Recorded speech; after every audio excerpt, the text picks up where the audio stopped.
আর ওই আতুর ঘরে যার দেশে যেমন নিয়ম, কারোর 5 দিন, কারোর 7 দিন, কারোর 3 দিন, বিধাতা মানে ব্রহ্মা নিয়তিকে পাঠায়, নিয়তি যাও, ভক্ত জন্মেছে, ওর এই 5 দিনের মধ্যে কপালে লিখে দিয়ে এসো ওর জীবনে কি কি ঘটনা ঘটবে। ওই জন্য কারোর দুর্ঘটনা ঘটলে এই জায়গাটা তো চাপড় বসায় কেন, লেখাটা তো এই জায়গাটাই আছে, তাই না?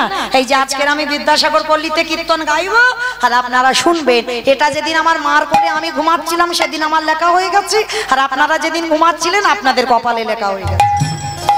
তাহলে এই যে বাবা কে কিভাবে মরবে এটা কিন্তু কেউ জানে না, কেউ বলতে পারবো না। আজকে দেবর্ষি নারদ, মায়েরা মন দেবেন কেমন, 1 মন থেকে 2 মন যেন হয়ে না যায়। দেবর্ষি নারদ মনে মনে চিন্তা করলেন, অনেকদিন মরতে যাই নাই, আজ আমি একটু মরতে যাব। আচ্ছা বাবা মর্ত কোনটা? উপরেরটা, উপরে উপরটা নাকি মর্ত, দেখাচ্ছে মানে খিচুড়ি স্কুলে যাই, ওটা তো স্বর্গ, তাহলে মর্ত কোনটা?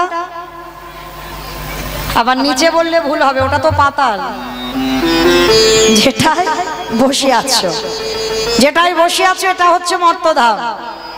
তো এই মর্তধামের মাটিতে দেবর্ষি নারদ নেমেছে, আর নারদ নেমে বিনাটা করে নিয়েছে, করে নিয়ে মর্তে নামতেই মর্তধামের একজন মা, শীতেতে সিঁদুর আছে, হাতে শাঁখা আছে, আলতা পেরে শাড়ি পরে আছে, নারদকে দেখতে পেয়েছে। আরে ও নারদ, এদিকে এসো, এদিকে এসো। মা আমায় ডাকছিলি? হ্যাঁ বাবা নারদ আমি তোমায় ডেকেছি, এখানে এসো তো দেখি। বলো কিছু বলবি?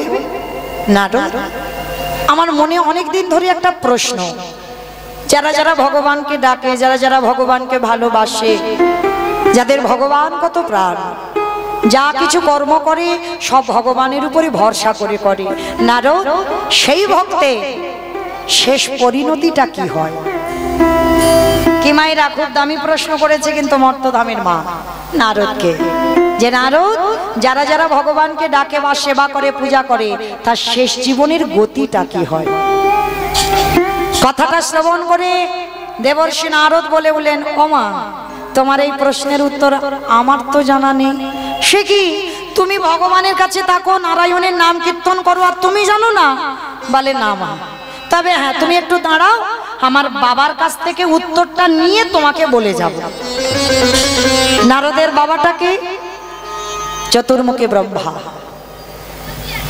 তা মর্তের মাকে দাঁড় করিয়ে রেখে ব্রহ্মলোকে গেছে নারদ। পিতা পিতা যারা যারা ভগবানকে ডাকে তাদের শেষ জীবনের পরিণতিটা কি হয়? চতুর্মুখী ব্রহ্মা 4টে মুখে বলে উঠলেন, নারদ এ প্রশ্নের উত্তর তো আমার জানা নাই। সে কি, আমার একটা মুখ আর তুমি 4টে মুখ আছে তোমার, তুমি জানো না যে ভগবানকে ডাকলে আমাদের গতি কি হবে? ব্রহ্মা বলছে, না নারদ এ প্রশ্নের উত্তর আমার জানা নেই। তাহলে জানে কে? বলে দেখো বাবা, একজন জানলে জানতে পারে যে গাঁজা ভাং খায়। আমাকে খায়? তোমাদের বিদ্যাসাগর পল্লীর আশেপাশে কেউ খায় না? দেখো তাদের নাম কিন্তু উঠলো না। উঠলো কি? আমি বলেছি গাঁজা ভাং কে খায়, সেই একজনের নামে বদনাম দিয়ে যাচ্ছে বাবা ভোলানাথ। কিন্তু বাবা ঠাকুর এইবার একটু চরণ ধরে বলে যাই, বাবা তো ত্রিলোকের বৈষ্ণব, আর যিনি ত্রিলোকের বৈষ্ণব হয় তিনি কোনোদিন গাঁজা ভাং খায়? আমাদের গুরু মহারাজদের আদেশ, আমরা বৈষ্ণব পথ যারা অবলম্বন করি বাবা, তাদের একটা চা পর্যন্ত খাওয়া চলে না, ওটা নেশার মধ্যে পড়ে, নেশা বর্জন করতে হবে। তাহলে আমাদের যদি চা বর্জন করতে হয়, তাহলে আমার পরম বৈষ্ণব বাবা ভোলানাথ গাঁজা কি করে খায়? কোনোদিন শাস্ত্রে দেখাতে পারবে অমুক জায়গা লেখা আছে বাবা গাঁজা খায়? কেউ কোনোদিন নিজের চোখে দেখেছো বাবা গাঁজা খাচ্ছে বসে বসে? কখনো খাই। কারণ এইগুলো ভুলভাল ধারণা। আমাদের বৈষ্ণব মানুষ, ত্রিলোকের বৈষ্ণব, তিনি কোনোদিন গাঁজা ভাং মদ খায় না। তাহলে বাবাকে গাঁজা দাও কেন? বাবা নিজের জন্য নয়, বাবা তো বৈষ্ণব, সবার ভাবনা ভাবে। বাবা কি করে, ওই ভূত পেতনি নন্দী ভিঙ্গি ওদের জন্য গাঁজার কলকে এগুলো নেয়, ওরা খাবে বলে। হরি বল। কোনোদিন যেন ভুল করে আর কোনোদিন আজকের পর থেকে জীবনে বলবে না যে বাবা গাঁজা খায়। বাবা কোনোদিন গাঁজা খায় না। তো এইবার ব্রহ্মা আর নারদ বাপ বেটা দুজনে যাচ্ছে শিব ঠাকুরের কাছে। শিবের বাড়ি কোথায় মা? বাহ, দেখেছো কীর্তন আমি গাইবো কি, আমার থেকে তো বেশি জানে। তাহলে বাবার বাড়ি কৈলাস, কৈলাসে গিয়ে খুঁজছে, বাবাকে খুঁজে পাচ্ছে না। নন্দী ভেঙ্গি, আরে বাবা কোথায় গেল? চারিদিকে খুঁজে বেড়াচ্ছে, বাবাকে দেখতে পাচ্ছে না, ধ্যানে বসেছে। আর ধ্যানে বসে দেখছে বাবার তো কৈলাস ছাড়া আরো একটা প্রিয় জায়গা আছে।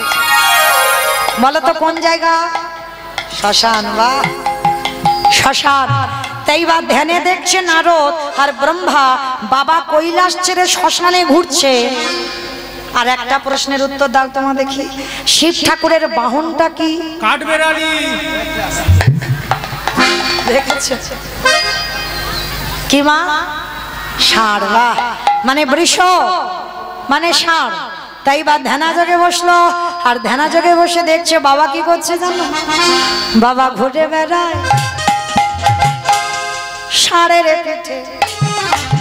ও বাবা চড়ে বেড়ায় ষাঁড়ের পিঠে। বাবা বুড়ো শিব গো, বাবা বুড়ো শিব, আমার বাবা বুড়ো শিব গো, বাবা বুড়ো শিব। ধরি বেড়াই শরীর পিঠে, বাবা ঘুরে বেড়াই শরীর পিঠে, আমার বাবা বুড়ো শিব গো, শিব গো। ওই মন্দিরের বাবা বুড়ো শিব, শিব গো মন্দিরের বাবা বুড়ো শিব, শিব গো মন্দিরের বাবা বুড়ো শিব।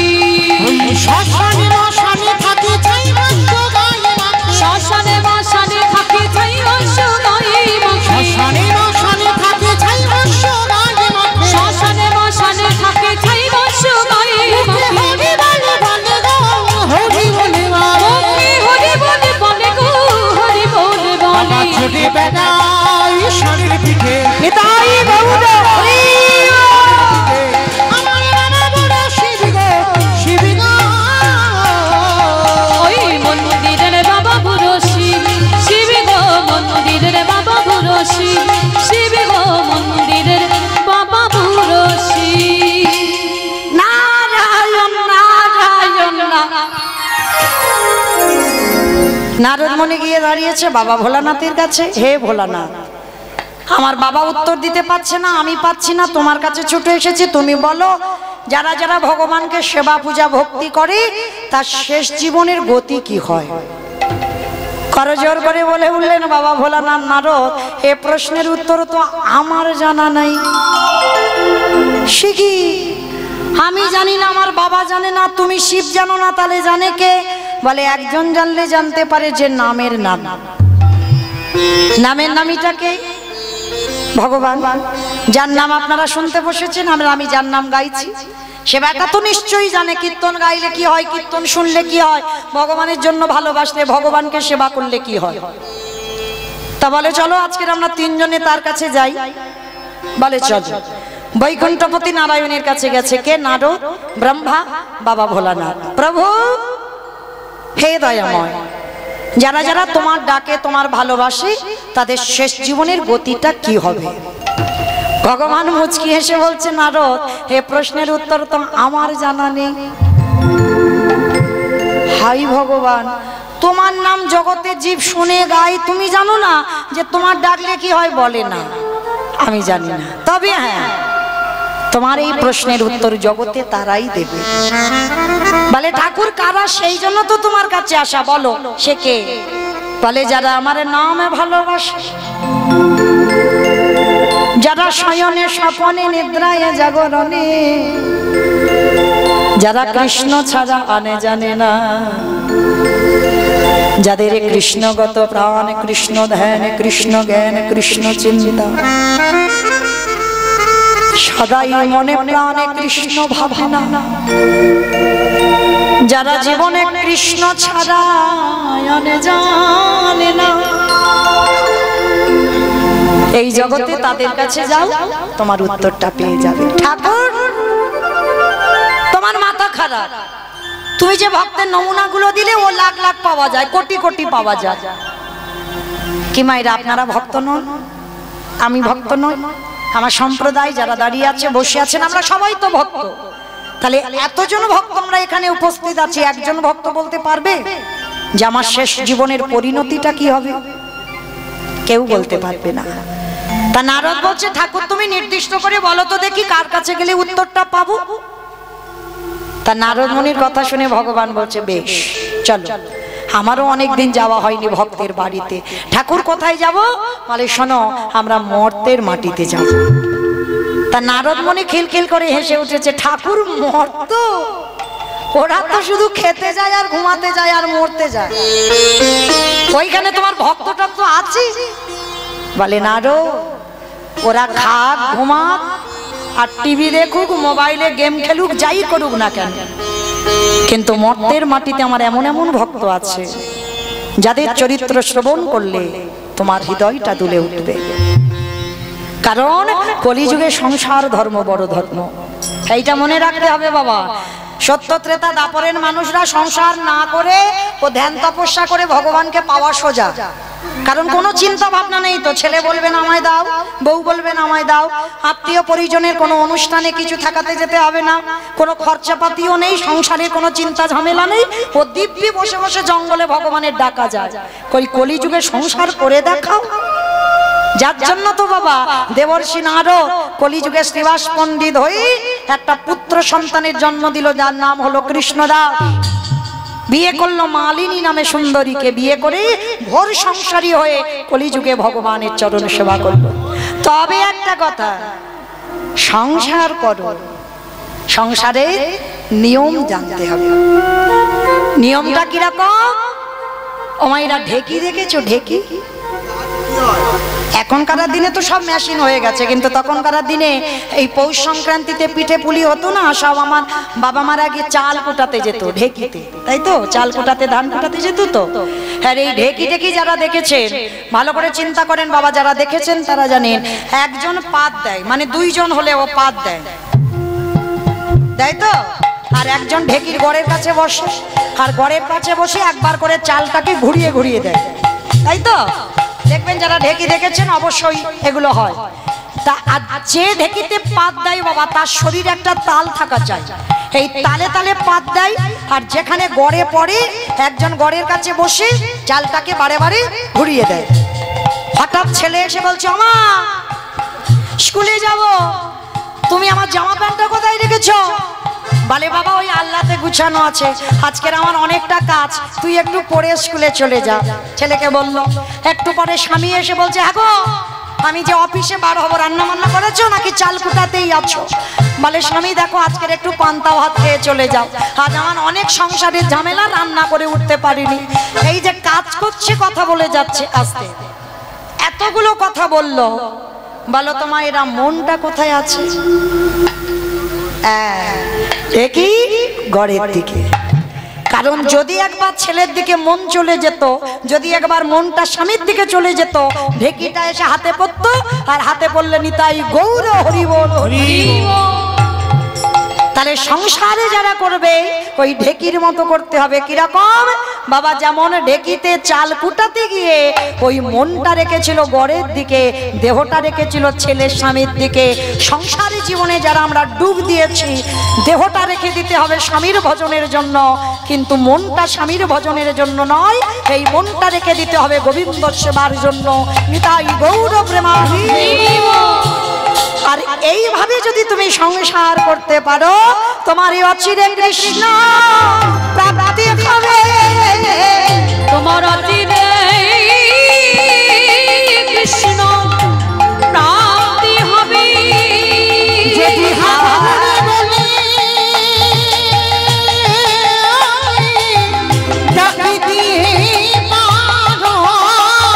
তোমার অচিরে কৃষ্ণ প্রাপ্তি হবে। তাহলে মায়েরা সংসার জীবনে বড় ধর্ম, এটা করতে হবে, কর্তব্য পালন করতে হবে, কিন্তু মন যেন সংসারে ডুব না দেয়, এই চিন্তা ভাবনাটা আগে রেখে দিতে হবে। কেমন? তো আজকে লক্ষ্য করে দেখেন বাবা, আজকে লীলার মধ্যেই ভগবান বলছে চলো মরতে যাব। ঠিক আছে, কারা কারা যাচ্ছে মা নামগুলো মনে রাখবেন, শেষে প্রশ্ন থাকবে। ব্রহ্মা, বিষ্ণু, মহেশ্বর আর দেবর্ষি নারদ, চারজনে বৈষ্ণব রূপ ধারণ করেছে।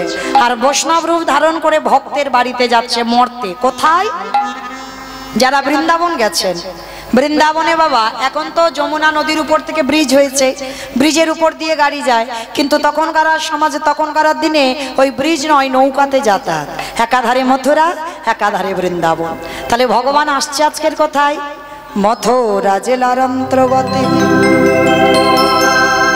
অবন্তী নগর গ্রাম, সেথায় সন্দীপনীর বাড়ি করিব বিস্নান। মথুরা জেলার অন্তর্গতে অবন্তী নগর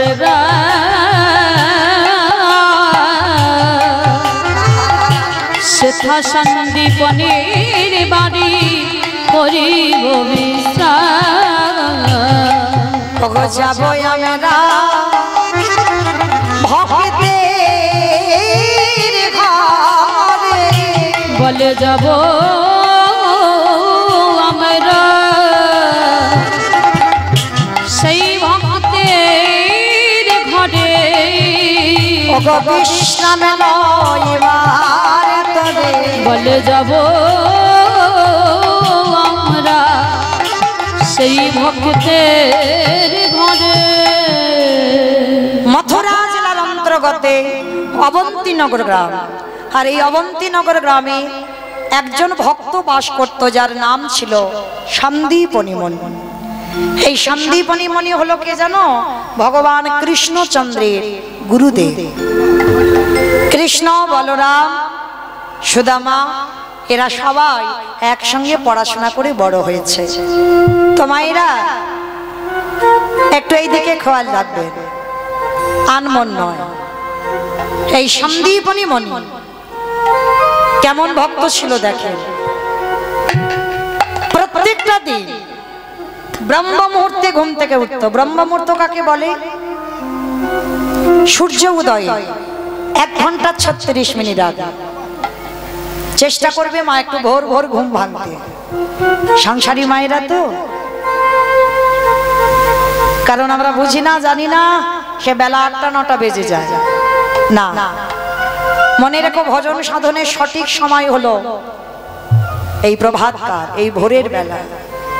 সারাদিন তুমি ভজন করবে, সারাদিন তুমি সেবা পূজা করবে, আর এই ভোরের বেলা যে সেবা পূজা করে যত তৃপ্তি পাওয়া যায়, এই তৃপ্তি তুমি অন্য কোনো সময় পাবে না। এই সন্দীপন মণি প্রতিদিন সন্দীপনী মণি ভোরের বেলা স্নানে যেত। আর স্নান করে বাবা ভিজে কাপড়ে দরজার ধারে বসে বসে কাঁদত। আর বসে বসে কাঁদে। আচ্ছা বলেন তো মা, কেন কাঁদে? ভগবানের জন্য না, একদিনও ভগবানের জন্য কাঁদে না। তাহলে কাঁদে কার জন্য? ওই যে বললাম, একেবারে অন্য ধরনের ভক্ত, অন্য জগতের ভক্ত। আপনারা আমরা কি করি? ভগবানের জন্য কাঁদি, কিন্তু সন্দীপনী মণি কোনোদিন ভগবানের জন্য নয়। প্রতিদিন ভোরের বেলা স্নান করে ওই ভিজে কাপড়ে দরজার ধারে বসে আর কেঁদে কেঁদে বলে, হে দয়াময়, আমার দুয়ারে তুমি একটা অতিথি পাঠাও। আচ্ছা মা বলো তো, আগে অতিথি সেবা না আগে ভগবান সেবা? অতিথি জানি সবাই, মানি কজন? দেখবেন মা, দুপুর বেলা হয়তো তোমার জন্য অন্ন ব্যঞ্জন আছে, মানে তোমার জন্য ভাত ডাল সবজি আছে, তোমার পরিবারের সবার খাওয়া হয়ে গেছে। হঠাৎ কোনো ভিখারি এসে বললো, মা দুটো খেতে দিবি? কি গো, না খেয়ে খেতে দিতে পারবে? সবার আগে বলবে, আমার হাত জোড়া, তুমি অন্য বাড়ি দেখো, একেবারে খাবার টাইমে আসতে হলো। অপরাধ নিও না মা, আমি কাউকে জ্ঞান দিচ্ছি না, বলার জায়গা দিয়েছেন, একটু মনে করাতে এসেছি, জ্ঞান নয়। কারণ আমার নিজের জ্ঞান নাই, চৈতন্য নয়, আমি কাকে দেব? শুধু মনে করাতে এসেছি। আপনারা জানেন, একটু মনে করাবো। জীবনে যদি কোনোদিন দুয়ারে অতিথি আসে, যদি নিজের জন্য যতটুকু থাকবে, নিজে যদি নাও খেতে হয়, অতিথি সেবা দেবেন। ভগবান বললেন, আমার থেকে আমার ভক্তকে যারা ভালোবাসে, আর সেবার সময় যদি কোনো অতিথি আসে, মনে রেখো ভগবানের অহেতুকী কৃপা হলে তবে তোমার দুয়ারে সেবার সময় অতিথি আসে। আর বলা তো যায় না ভগবান কখন কোন রূপে আসবে। কি মায়েরা বুঝতে পারবেন কখন কার ঘরে ভগবান আসবে?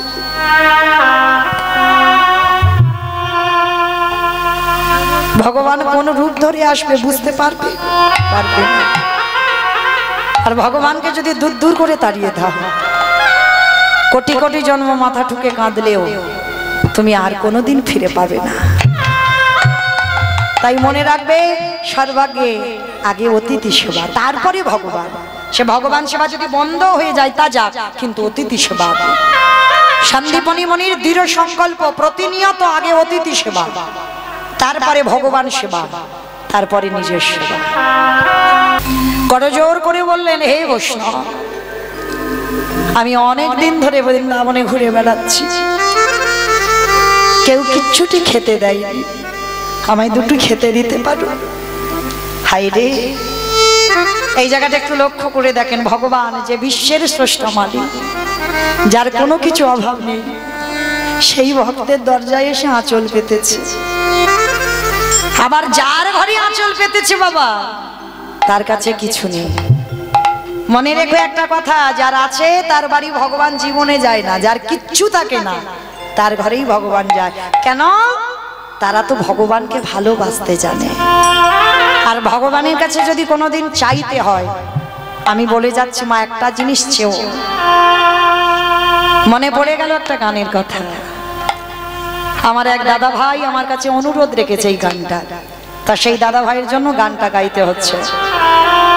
তোমার নামে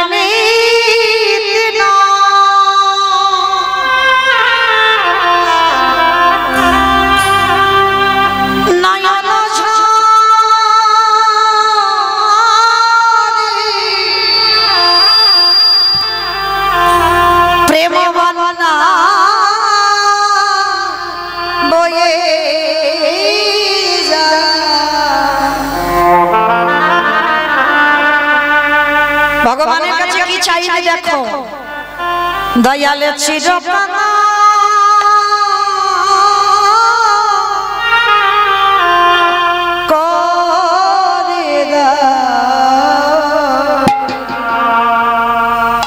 করে দাও,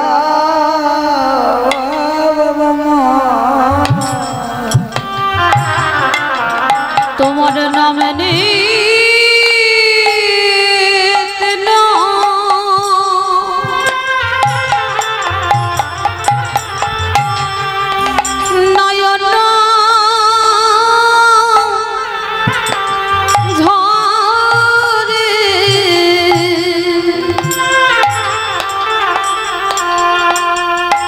প্রেম বন্যা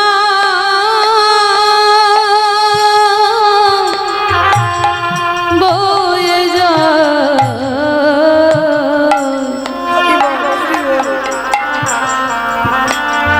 চিরকানা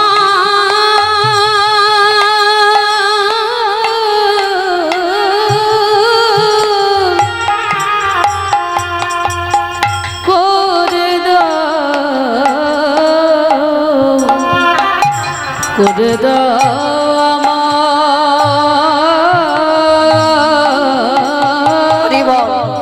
ভগবানের কাছে বলবেন একটাই কথা, আবার যদি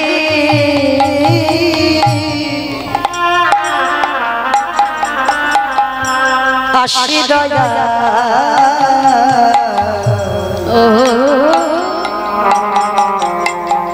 এ ভাব সংসারে, যেন কৃষ্ণ ভক্ত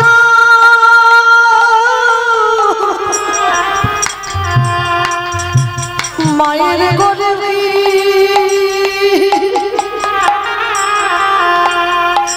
জনম দিও,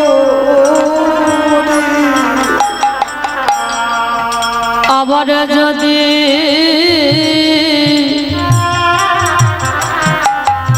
আসি দয়া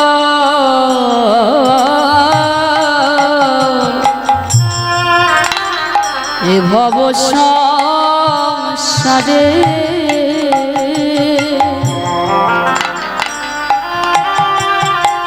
যেন কৃষ্ণ ভক্ত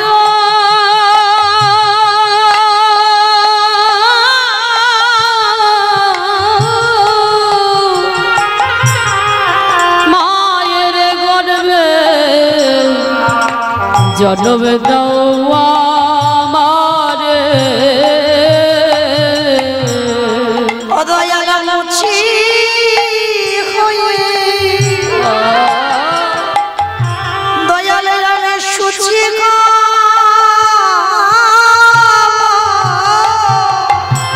দয়ালে মতি হয়ে দয়ালে হে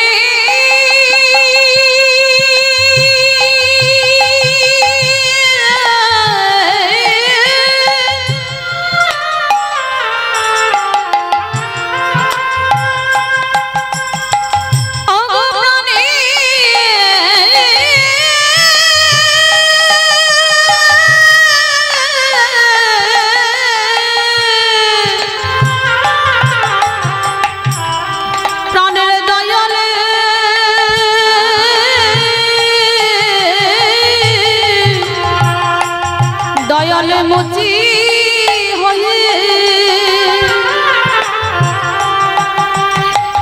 আমি সুচি হব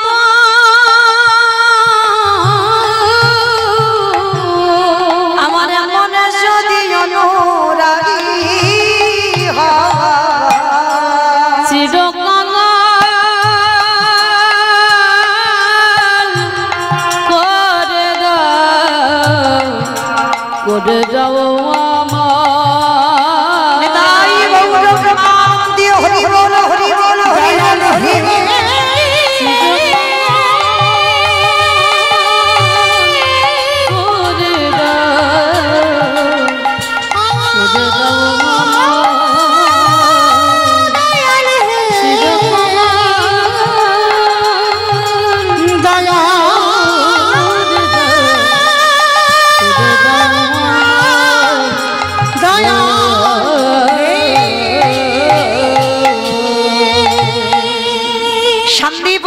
চারজন বৈষ্ণবকে বসিয়ে রেখে ছুটে গেল বাবা দরজায় গিয়ে দেখছে বাবা ঘরের মধ্যে চাল ডাল আলু সবজি ভিক্ষা করে রেখেছিল কিন্তু বাবা গিয়ে দেখছে একটাও চাল ডাল নেই।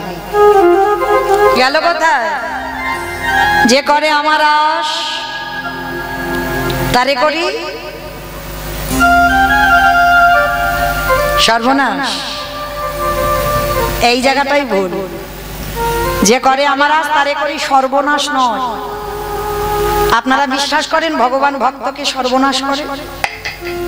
তাহলে ভাষাগুলো বুঝতে হবে। আমরা বলি ভুল, আপনারা শোনেন ভুল। যে করে আমার আজ তারে করি সর্বনাশ। সর্বনাশ আলাদা, সবনাশ আলাদা। ভগবান সর্বনাশ বলেনি, বলছে সর্বনাশ। সবনাশ মানে তোমার আত্মীয় পরিজন বন্ধু বান্ধবকে কেড়ে নেবে। যারে তুমি বেশি ভালোবাসো, তুমি কৃষ্ণ ভক্ত হলে তারে আগে কেড়ে নেবে। আরে তোমার আপনার জনকে ভগবান যখন কেড়ে নেবে, দুর্বল হলে হবে না।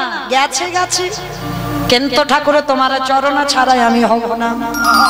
এইভাবে যদি তুমি আগলে বসে থাকতে পারো, ভগবান বললেন যে করে আমার আজ তারে করি সবনাশ। তবু যদি না ছাড়ি আমার পাঁচ, তারপরে হই আমি তার দাসানুদাস। সব চলে যা, বাবা মা আত্মীয় পরিজন বন্ধু বান্ধব কারোর দরকার নাই।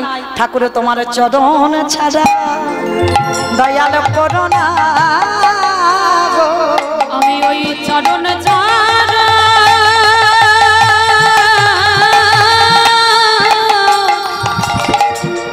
চরণ ছাড়া কিছু চাই না। আমার ওই চরণেতে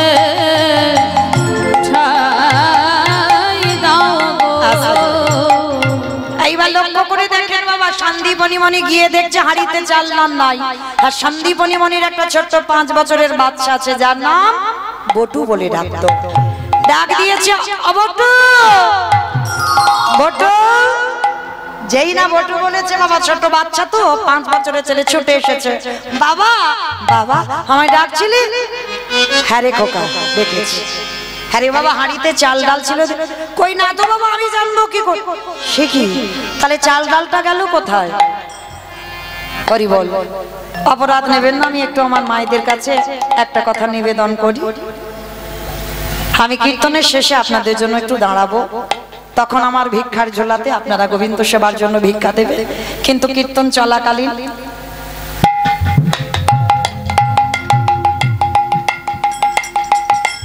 যদি বারে বারে আসেন তাহলে কীর্তনেরও ব্যাঘাত হয়, আমার ভক্তদেরও হৃদয়ে ব্যাঘাত লাগে, আঘাতও লাগবে। তো তার জন্য আমি বললাম বলে কেউ যেন মনে কিছু করবেন না। কীর্তনের শেষে আমি দাঁড়াবো, কিন্তু কীর্তন চলাকালীন বারে বারে এলে কীর্তনেরও ব্যাঘাত হবে, তাতে আপনারা আমাদের অপরাধ হয়ে যাবে। তাই কীর্তনের শেষে আপনারা আসবেন, কেমন? একটু বিলম্ব করেন, আর বেশি সময় নাই। কীর্তনের শেষে আপনাদের কাছ থেকে দক্ষিণা নিয়ে যাব, একটু অপেক্ষা করেন। নিতাই গৌর কৃষ্ণ প্রেমানন্দে হরি বল। এইবার সন্দীপনী মনি যেই না ছেলেকে বলছে, আরে খোকা কি করে বৈষ্ণব সেবা দেবো? ছোট্ট ছেলে বলছে, বাবা তুমি চিন্তা করো না, ঝোলাটা আমায় দাও, আমি একটু গ্রাম থেকে ভিক্ষা করে আনি। হ্যাঁ রে বাবা তুই পারবি? কেন পারবো না? কারণ আজকে থেকে যদি আমি প্র্যাকটিস করে না রাখি, আমি বড় হলে অতিথি সেবা দেবো কি করে? তার ছোট্ট ছেলে বাবাকে প্রণাম করেছে, একেবারে দণ্ডবত প্রণাম। কে গো মায়েরা, ছোট ছোট বাচ্চাদের প্রণাম করা শেখাচ্ছ তো নাকি সব ওই রাস্তায় যেতে যেতে সুইচ টেপা প্রণাম? হরি বল। চরণ ধরে নিবেদন, বাবা হলো বীজ, মা হলো ক্ষেত্র বা মাটি। বীজ যদি ভালো না হয়, মাটি যদি ভালো না হয়, ফসল জীবনে ভালো হবে না। কোন মাটি মা? আপনাদের এই বিদ্যাসাগর পল্লীর মাটি। কোন মাটির কথা বলছি? মাটি। বাবা বীজ, মা হলো ক্ষেত্র বা মাটি। বীজটা বপন করা হলো, আর মাটিতে যদি আগাছা কুগাছা ছেয়ে যায়, এ মাটির ফসল জীবনে ভালো হবে না। আগে মাটিকে ভালো হতে হবে, আর মাটি ভালো না হলে তার ফসল ভালো হয় না। শিক্ষাটা বাবা দেবে না, শিক্ষাটা মাকে দিতে হয়। প্রথম শিক্ষাটা আমরা মায়ের কাছে পাই। কেন?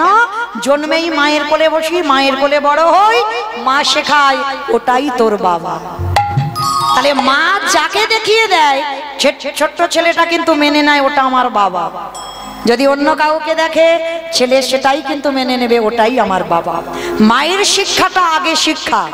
মনে রেখো মা, সকালবেলা ঘুম থেকে উঠে ছোট্ট ছোট্ট বাচ্চা নয়, সবাইকে বলে যাচ্ছি, আমাদের একটাই কর্তব্য, সবার আগে আমার এই ধরিত্রী মাকে একবার প্রণাম করা।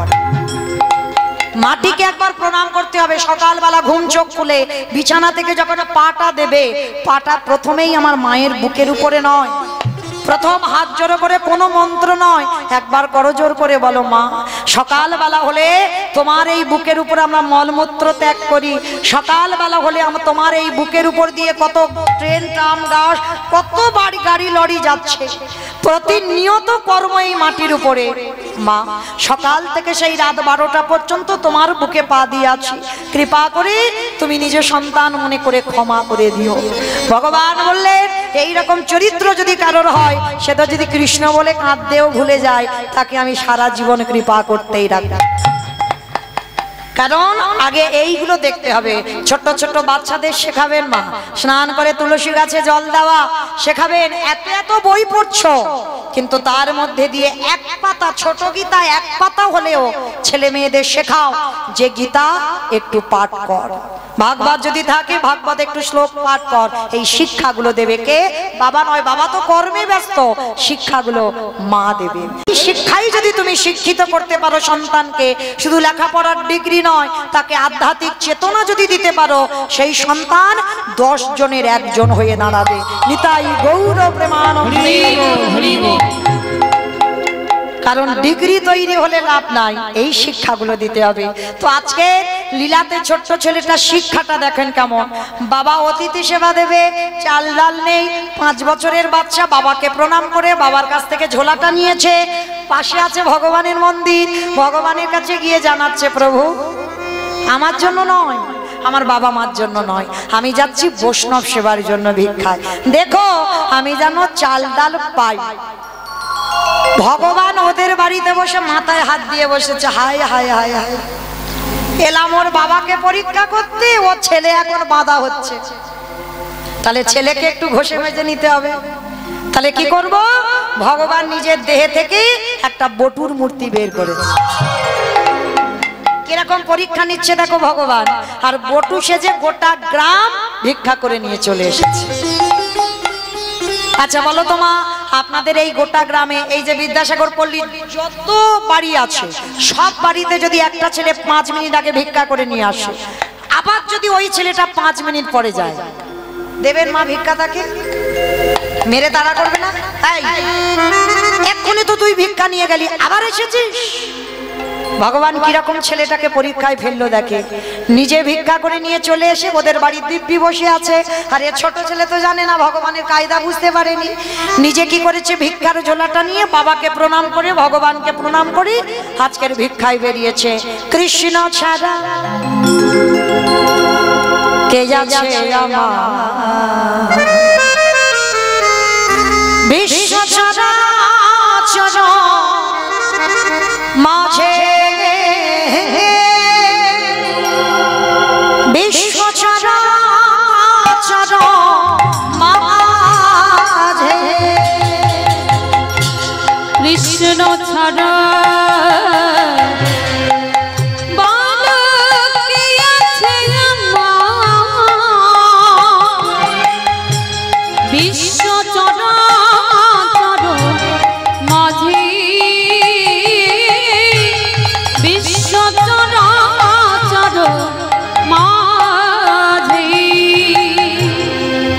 ছিল জামা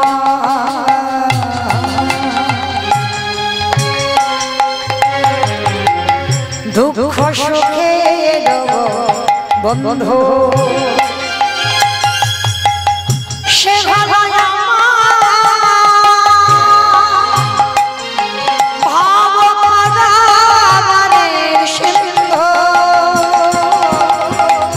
ছিল আমার দুঃখ সুখে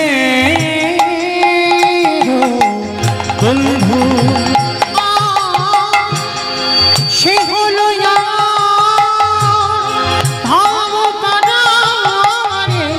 সিন্ধু, তার নাম ভুলিতে কি পারি, তার নাম ভুলিতে কি পারি, তার নাম ভুলিতে কি পারি, বিশ্ব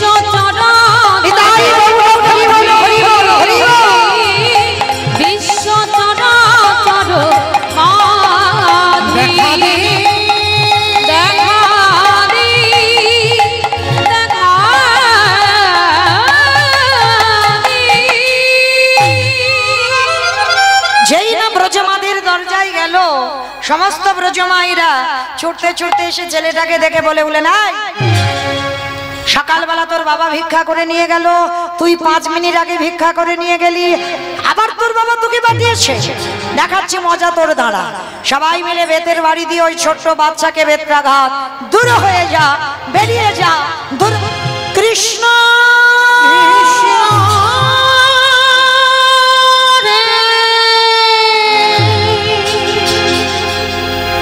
কৃষ্ণ এত মারা মেরেছে, ছেলেটার গা দিয়ে রক্ত ঝরে ঝরে পড়ছে। কৃষ্ণ, আমি যদি একবার জানতাম তোরে ভালোবাসলে এত কষ্ট পেতে হয়, তোরে ভালোবাসলে এত দুঃখ এত জ্বালা যন্ত্রণা পেতে হয়, কৃষ্ণ আমি কোনোদিন তোকে ভালোবাসতাম না। তবে শোন কৃষ্ণ, এই জীবনে যদি আমি বৈষ্ণব সেবা দিতে না পেরেছি, এই জীবনে রাখবো না, এই জীবনে যমুনার জলে ত্যাগ করে দেব। মায়েরা ভগবান ভয় পায় কোথায়? প্রকৃত ভক্তের কাছে। যেই না বলেছে প্রাণ ত্যাগ করব, ভগবান তো ওদের বাড়িতে বসে ধ্যানাযোগে সব শুনতে পাচ্ছে। হাই ভগবান, ও যদি জলে ডুবে যায় আমাকে তো কেউ ভগবান বলবে না। না না না, ছেলেটাকে বাঁচাতে হবে, কিন্তু কি করে বাঁচাবো, কি করে বাঁচাবো, কি করে বাঁচাবো, কি? হ্যাঁ হ্যাঁ হয়েছে, ভগবান একটা পাখি রূপ ধরেছে। পাখি রূপ ধারণ করে বলে উঠলো কানের কাছে গিয়ে, এই বটু, তোকে মথুরায় কেউ দিল না তো কি হয়েছে, তুই চলে যা বৃন্দাবন, আর বৃন্দাবন গেলেই তুই চাল ডাল পেয়ে যাবি। ছোট্ট ছেলের মনে বড় আনন্দ, নাচতে নাচতে যমুনার ঘাটে গেছে। আর যমুনার ঘাটে গিয়ে দেখছে বিশাল বড় যমুনা, পার হবে কি করে, নৌকা নাই, মাঝি নাই, সাঁতারও জানে না। তাহলে বলো তো দেখি মা, সাঁতার জানে না, নৌকা নাই, মাঝি নাই, ছেলেটা কি যমুনার এ ঘাট থেকে ও ঘাটে যেতে পারবে? পারবে না, পারবে না, পারবে। কিসে পারবে? বিশ্বাস। সবার আগে ভগবান পেতে গেলে বিশ্বাস রাখতে হবে, সেটা এখানে কারণ নেই, কারণ নেই। বিশ্বাস যদি থাকতো, দেখবেন ছেলে মেয়ের অসুখ বিসুখ হোক, প্রথমে প্রাথমিক ডাক্তার, সে ডাক্তার যদি ভালো না করলো কলকাতা পিজি একটু যাওয়া হলো, একটু কাছাকাছি, সেখানে যদি না পারলো ভেলোর চেন্নাই, সেখানে এবার রুগী সারছে না, বলে বাড়ি নিয়ে চলে যাও। বাড়ি নিয়ে এলো, সবাই বলা বলি করলো, ওখানে মনসার ভর হয়, ওখানে শীতলা মার ভর হয়, ওখানে পঞ্চনন্দের ভর হয়, ওখানে শিব ঠাকুরের ভর হয়, যে যেটা বলবে সেটা করবে। একজন ভক্ত হৃদয়ে হাত রেখে বলতে পারবেন, আমার বিশ্বাস আছে, ভগবানের চরণে ফেলে দাও, রাখলে তুই রাখবি, মারলে তুই মারবি, মরতে তো হবে একদিন, এখানে কেউ থাকবো বলে আসেনি। তাহলে যদি মারতে হয় তুই মারবি, রাখতে গেলে তুই রাখবি।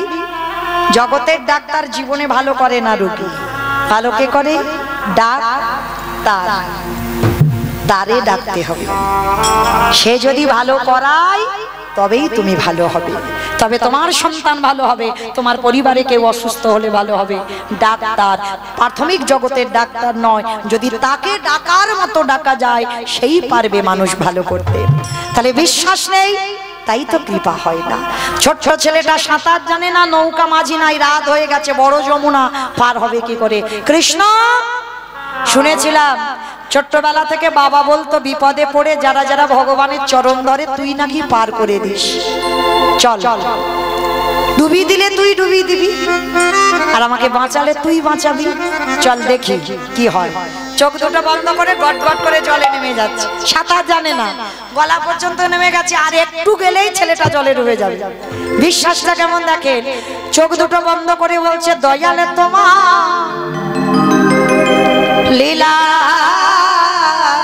খেলা, দয়ালে তোমার লীলা খেলা, দয়ালে বোঝা বড় ভাই, দিনের বন্ধু করুণা সিন্ধু,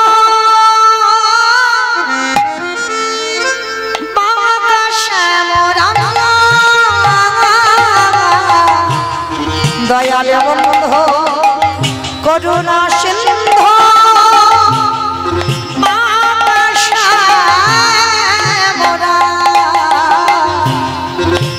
দয়ালে তোমার লীলা খেলা, দয়ালে তোমার লীলা খেলা, বোঝা বড়,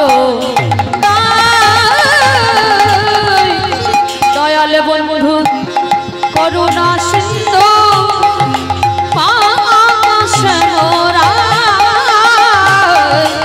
দয়ালে বন্ধু করুণা সিন্ধু, পাশে মোরা। তুমি তো সেই ব্রজের রাখা, নদীর নিমা,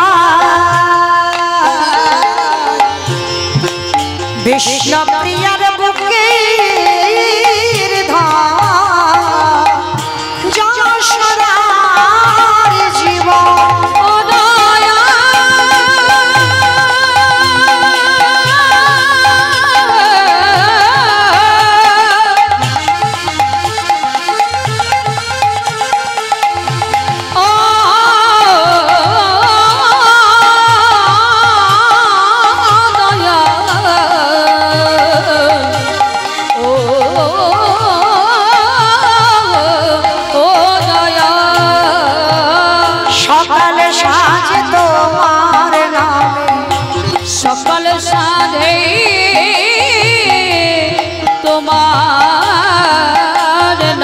দয়াল সুখে সারিরা দিনের বন্ধু করুণা সিন্ধু শ্যামরা দিনের বন্ধু করুণা সিন্ধু শ্যামরা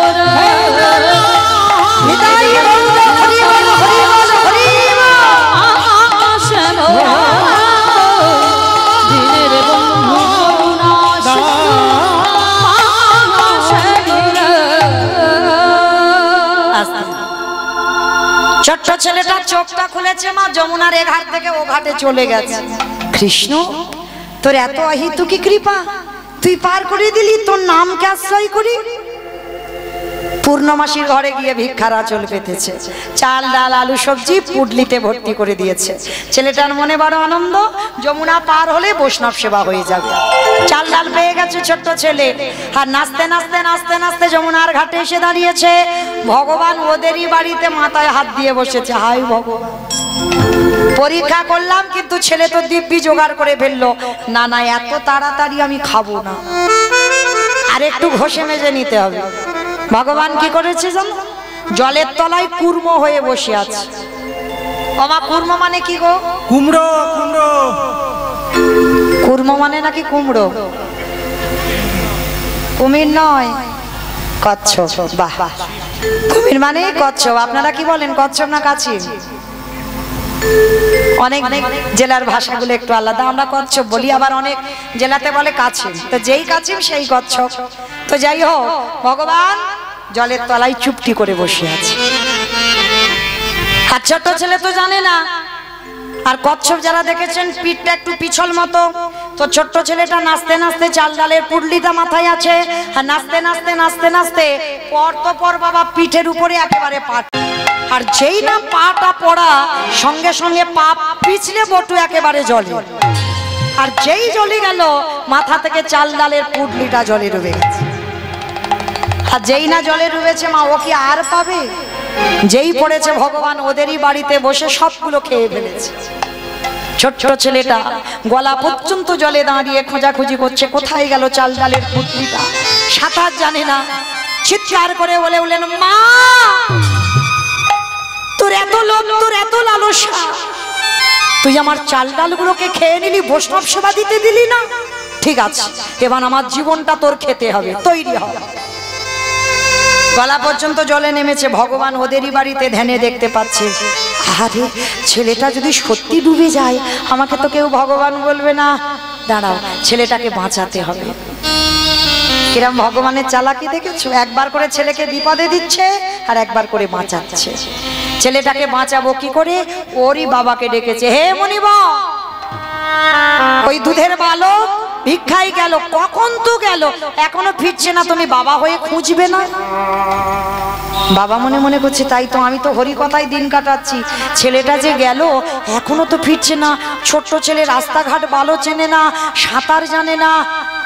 ভগবান রূপী অতিথি মৃদু হেসে বলে উঠলেন, শোনো, আমার মনে হয় ছেলেটা যমুনার ঘাটে খেলছে, গিয়ে দেখে এসো। যাতে বাবা যায় আর ছেলেটা যাতে মরতে না পারে। বাবা ছুটতে ছুটতে গেছে যমুনার ঘাটে, আর গিয়ে দেখছে বাবা ছেলেটা গলা পর্যন্ত জলে নেমে গেছে। ছোট্ট বাচ্চা তো সাঁতার জানে না, বাবা জানে। বাবা ভয়ে পড়ে ডাক দিয়েছে, এই খোকা, সর্বনাশ, আগে শিগগিরই ওঠ, ওঠ বলছি, তুই জলে নেমেছিস কেন? তুই তো সাঁতার জানিস না, আগে ওঠ বলছি। মরা হলো না, অত সোজা নয়। সকাল থেকে কেউ যদি জপমালার মতো জপে, আমি মরবো মরবো মরবো মরবো, সে কোনোদিন মরবে না। তার আয়ু আরো বাবা 10 করে বেড়ে যাচ্ছে, সে কোনোদিন মরবে না। কারণ মৃত্যুটা কঠিন, বেঁচে থাকাটা সোজা। মৃত্যু কঠিন কেন বললাম? মৃত্যুটা যদি আজকের আমার থাকে তবে তো মরবো, কি বাবা? আর আমার এই কপালে যদি লেখাটা না থাকে, আমাকে যে যাই করুক না কেন, আমি মরবো। আপনারা প্রশ্ন করবেন, কেন মৌমিতা মরা যাবে না? এক্ষুনি মরা যাবে, একটু খেয়ে নাও, মরে যাবে। বলে না, খাবে খাবে, একটু আড়ালে গিয়ে যদি খাও। আর যদি কেউ একবার দেখে ফেলেছে না, আর একবার যে হাসপাতালে যাবে, আর যে একবার ওই খেয়ে দিতে ফিরে আসবে, দ্বিতীয়বার আর খাবে না। মরি বললে মরা হবে না, বেঁচে থাকাটা সোজা, মৃত্যু কঠিন। যা লেখার এই জায়গাটা লেখা হয়ে গেছে বাবা। এই যে আপনারা বসে কীর্তন শুনছেন, আজকের আমি এই আপনাদের বিদ্যাসাগর পল্লীতে কীর্তন গাইছি, এইটা আমার কমিটি দাদাদের ইচ্ছা নয়। যারা ভাবেন ভুল ভাববেন। আমি যেদিন সুতিকা মন্দিরে ছিলাম, আপনারা যেদিন সুতিকা মন্দিরে ছিলেন, সুতিকা মন্দির কাকে বলে? গোয়ালঘর, গোয়ালঘর। সুতিকা মন্দির মানে গোয়ালঘরে, মানে আমি গোয়ালঘরে ছিলাম, আপনারাও ছিলেন। ভাবতে পারছেন? কারণ এরা জানবে কি করে বাবা, এখন তো সব হাসপাতাল আর নার্সিংহোম, ওই জন্য বুঝতে পারছে না। সুতিকা মন্দির আমার মায়েরা ঠাকুমারা জানতো, যেটা আতুর ঘর। এখন আর আতুর ঘরে আমাদের বসতে লাগে না, সব হাসপাতালে এক সপ্তাহ কেটে যায়, নার্সিংহোমে কেটে যায়, তাই না? তাহলে আতুর ঘরটাকে বলা হয় সুতিকা মন্দির। আর ওই আতুর ঘরে যার দেশে যেমন নিয়ম, কারোর 5 দিন, কারোর 7 দিন, কারোর 3 দিন, বিধাতা মানে ব্রহ্মা নিয়তিকে পাঠায়, নিয়তি যাও, ভক্ত জন্মেছে, ওর এই 5 দিনের মধ্যে কপালে লিখে দিয়েছো ওর জীবনে কি কি ঘটনা ঘটবে। ওই জন্য কারোর দুর্ঘটনা ঘটলে এই জায়গাটা তো চাপড় বসায় কেন, লেখাটা তো এই জায়গাটাই আছে, তাই না? এই যে আজকের আমি বিদ্যাসাগর পল্লীতে কীর্তন গাইবো আর আপনারা শুনবেন, এটা যেদিন আমার মার করে আমি ঘুমাচ্ছিলাম সেদিন আমার লেখা হয়ে গেছে, আর আপনারা যেদিন ঘুমাচ্ছিলেন আপনাদের কপালে লেখা হয়ে গেছে। তাহলে এই যে বাবা কে কিভাবে মরবে এটা কিন্তু কেউ জানে না, কেউ বলতে পারবো না। ওই জন্য শাস্ত্র বলছে, কেউ খেয়ে মরে, কেউ খাইয়ে মরে, কেউ নিয়ে মরে, কেউ দিয়ে মরে, কেউ শুনে মরে, কেউ দেখে মরে, কেউ বলে মরে, কেউ ভালোবেসে মরে। এই যা যা কথাগুলো বলছি একটা কথা গ্রন্থের বাইরে নয় বাবা, সব শাস্ত্রে আছে। যদি কারোর জানা থাকে তো উত্তরগুলো দিতে পারবেন। কেমন বলেন তো? খেয়ে মরেছিল কে? বাহ, বকাসুর খেয়ে মরেছিল, বকাসুর। কৃষ্ণ গোষ্ঠে গেল, এমন করে গিলে খেতে গেল, বকাসুর হরি বল হয়ে গেল। তাহলে খেয়ে মরলো, পরেরটা সবাই পারবে, তবে একটু ভাবতে হবে। খাইয়ে মরেছিল কে? পুতনা। বাহ, মানে কীর্তন শোনে আমার কীর্তন। পুতনা মরেছিল, স্তনে বিষ মাখালো, 6 দিনের ছেলে কৃষ্ণ এমন করে টান দিল, পুতনা হরি বল হয়ে গেল। তাহলে খেয়ে মরলো, খাইয়ে মরলো, নিয়ে মরেছিল কে? আমি অপশন দিই, রামায়ণ। আপনারা বের করবেন, আমি বের করব না, একটু ভাবেন, পারবেন। রাবণ। বাহ, রাবণ সীতামাকে নিল, নিল বলে রাবণের 1 লক্ষ ছেলে, 16 লক্ষ নাতি, বংশে বাতি দেওয়ার মতো কেউ রইল না। তাহলে নিয়ে মরলো, তাহলে খেয়ে মরলো, খাইয়ে মরলো, নিয়ে মরলো, দিয়ে মরেছিল কে? অপশন মহাভারত। কর্ণ। বাহ, কর্ণ উত্তর এসেছে। মহাভারতে কর্ণ কি দিয়েছিল? কবচ কুণ্ডল। আর কবচ কুণ্ডল দিয়েছিল বলে কর্ণবধ হলো, না হলে কর্ণবধ হতো না, কেউ করতে পারতো না কর্ণকে। তাহলে খেয়ে মরলো, খাইয়ে মরলো, নিয়ে মরলো, দিয়ে মরলো, শুনে মরেছিল কে? অপশন মহাভারত। না, পরীক্ষিত নয়, একটু ভাবেন। রাষ্ট্রগুরু দ্রোণাচার্য। অশ্বত্থামা হতবানি, ইহা আমি সত্য জানি, ইতি গজ পড়ে গেল রানে, ইতি গজ পড়ে গেল রানে। অষ্টগুরু দ্রোণাচার্য বধ হলো। তাহলে বাবা পুত্রের মৃত্যু সংবাদটা শুনে মরতে হলো। তাহলে খেয়ে মরলো, খাইয়ে মরলো, নিয়ে মরলো, দিয়ে মরলো, শুনে মরলো, বলে মরেছিল কে? দক্ষ রাজার 7টা মেয়ে ছিল, 7টার ভিতরে একটা ছিল সতী, দক্ষ যজ্ঞ হয়েছিল। সব জামাইকে বলেছিল, বাবা শিবকে বলেনি। তখন সতী বলেছিল, বাবা তুমি সব জামাইকে বললে, আমার স্বামীটাকে কেন বললে না? বলে, মা বলা যাবে না, কারণ ওরে যদি বলি ভূত পেতনি সঙ্গে আসবে আর আমার যজ্ঞটা লন্ডভন্ড হয়ে যাবে। সতী বলল, পিতা প্রতিনিন্দা যখন এক্ষুনি শুনলাম, এই মুহূর্তে আমি আমার দেহ ত্যাগ করব করব করব। কথা বলেই সতীর দেহ ত্যাগ করে দিল। তাহলে বলেই মৃত্যু হলো। তাহলে খেয়ে মরলো, খাইয়ে মরলো, নিয়ে মরলো, দিয়ে মরলো, শুনে মরলো, বলে মরলো, দেখে মরেছিল কে? সত্যযুগে হিরণ্যকশিপু। হিরণ্যকশিপুর দেখে মরেনি। প্রহ্লাদকে বলেছিল, প্রহ্লাদ তোর হরি কোথায় থাকে? বলে, যেদিকে তাকাবো সেদিকে হরি। এই ফটিক স্তম্ভে তোর হরি আছে? বলে, আছে। যেই না বাবা ফটিক স্তম্ভে আঘাত করলো, ভগবান দেহটা মানুষ, সে মুখটা পশু। কোন ঠাকুর? কোন ঠাকুর? গণেশ ঠাকুর। গণেশ ঠাকুর না, হ্যাঁ, নৃসিংহদেব নরসিংহ রূপ, ওই রূপটা ধরে শুধুমাত্র হিরণ্যকশিপুরকে মেরেছিল। আর এই রূপটা বাবা হিরণ্যাক্ষ আর হিরণ্যকশিপুর দুই ভাইকে মারবার জন্য ভগবানের দুটো অবতার, একটা বরাহ অবতার হিরণ্যাক্ষকে মারবার জন্য, আর হিরণ্যকশিপুরকে মারবার জন্য নৃসিংহ অবতার। মানে কত বড় ভক্ত দেখেন এরা, দুই ভাইকে মারবার জন্য ভগবান দুটো অবতার নিতে হলো, তাই না? তাহলে এই রূপটা নরসিংহ রূপটা ধরলো কেন? এই হিরণ্যকশিপুরের একটা বর দেওয়া ছিল, জানেন তো? বরটা কি না, কোনোদিন এই হিরণ্যকশিপুরকে নারীতে নয়, পুরুষে নয়, পশুতে মারতে পারবে না। যখন হিরণ্যকশিপুরকে মারতে এসেছিল ভগবান নৃসিংহ রূপে, তখন হিরণ্যকশিপুর খিলখিল করে হেসেছিল, বলে আরে মূর্খ, আমাকে মারতে পারবে না কেন? বলে আমাকে আশীর্বাদ দেওয়া আছে, আমাকে নারীতে নয়, পুরুষে নয়, পশুতে মারতে পারবে না। ভগবান হেসে বলেছিল, মূর্খ আমি নয়, মূর্খ তুই, যার জন্য আমি তো নারী নয়, আমি তো পুরুষও নয়, আমি পশুও নয়, তোকে মারবার জন্য আজকের আমার এই নৃসিংহ রূপটা ধরা। আবার আশীর্বাদ দেওয়া ছিল, জলে নয়, স্থলে নয়, অন্তরিক্ষে নয়। হিরণ্যকশিপুর বলেছিল ঠিক আছে আমি মারলাম, তুমি ওই রূপে মারবে, কিন্তু মারতে তো পারবে না, আমাকে জলে স্থলে অন্তরিক্ষে মারা যাবে না, আমার মাথায় হাত দিয়ে আশীর্বাদ দেওয়া আছে। বলে তাতে কি হয়েছে? বলে একটা জায়গায় তো ফাঁকা আছে। ভগবান মেরেছিল কোথায়? নিজের জানু দেশে। তা জানু দেশে যখন নিল, হিরণ্যকশিপুর হেসেছিল, তবুও মারতে পারবে না কেন? তুমি তো আমার ঘরে মারতে পারবে না, বাইরে মারতে পারবে না। বলে ঘরে মারতে না পারি, বাইরে মারতে না পারি, একটা জায়গায় ফাঁকা আছে, তোর ঘরের চৌকাটের উপরে দাঁড়িয়ে মারবে। হিরণ্যকশিপুর হেসেছিল, বলে তবুও মারতে পারবে না। বলে কেন? বলে শোনো ভগবান, কারণ আমাকে তো মাসে মারা যাবে না, বারে মারা যাবে না। মাসে মারা যাবে না, বারে মারা যাবে না। ভগবান হেসেছিল, বলে মূর্খ, তোকে মারবার জন্য আমি একটা মাস তো সৃষ্টি করবই। যে মাসে হিরণ্যকশিপুরকে মেরেছিল, মাসের মধ্যে নয়, বারের মধ্যে নয়। বলো তোমা কোন মাস? পুরুষোত্তম মাস বা মল মাস। শুধু হিরণ্যকশিপুরকে মারবার জন্য ভগবান ওই পুরুষোত্তম মাস সৃষ্টি করলো। হেসেছিল, তবুও মারতে পারবে না কেন? আমাকে দিনে মারবে না, রাতে মারবে না। বলে তোকে মারবো আমি গোধূলি বেলা। আর সেই রূপটা ধরলো, আর ধরে বাবা জানো দেশে বিদীর্ণ করে বক্ষটা হিরণ্যকশিপুর বধ হলো। আর ওই হিরণ্যকশিপুর ভগবানের ওই রূপ দেখেই প্রাণ চলে গেল। তাহলে খেয়ে মরলো, খাইয়ে মরলো, নিয়ে মরলো, দিয়ে মরলো, শুনে মরলো, বলে মরলো, দেখে মরলো। আর একটা বাকি আছে, ভালোবেসে মরেছিল কে? আমি বলবো, বলো। ঋতুপর্ণা। আমি বলেছি গ্রন্থের বাইরে একটা কথা যাবে না, এ তো বাইরে চলে গেল, সে এখনো বেঁচে তো আছে, আর মরলো কোথায়? তাহলে এখনো বেঁচে আছে, তাহলে বাবা ঋতুপর্ণা নয়, শাস্ত্রের বাইরে যাবে না। ভালোবেসে মরেছিল রাজা দশরথ।